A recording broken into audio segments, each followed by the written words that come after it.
Boisar Tarapur एमआयडीसीतील messrs मोल्टास या कारखान्याला भीषण आग लागली। शनिवारी 12 वाजताच्या सुमारास या कारखान्यात भीषण स्फोट झाला होता। या स्फोटानंतर कारखान्यात अधिक तीव्रतेने आग देखील लागली होती। आगीमुळे परिसरात धुराचे मोठ्या प्रमाणात लोट झाल्याने परिसरात एकच गोंधळ उडाला। ही संपूर्ण घटना कॅमेऱ्यात कैद झाली असून आगीची माहिती मिळताच अग्निशमन दल देखील घटनास्थळी दाखल झाले होते।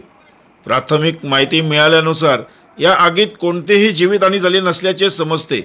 तारापूर एमआयडीसी मधील कारखान्यात भीषण स्फोटाच्या आवाजाने मात्र परिसरातील रहिवासी नागरिकांमध्ये प्रचंड गोंधळ उडाला होता।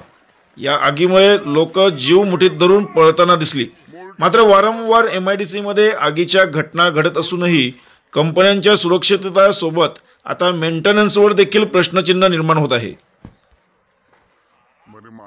आपला जिल्हा पालघर जिल्ह्यातील घडामोडी पाहण्याकरिता पालघर न्यूज नेटवर्क हे चॅनल जरूर पहा।